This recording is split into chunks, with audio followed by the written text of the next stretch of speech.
Hello, we're looking at music, literature, and philosophy in the contemporary contour.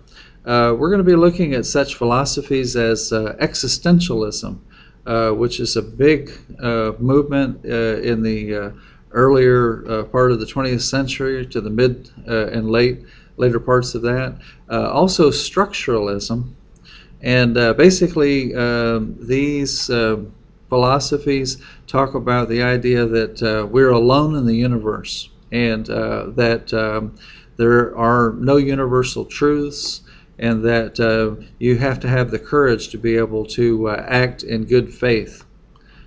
Okay, and we're looking at women's perspectives. We're hearing more and more from women in this time period, which is a good thing.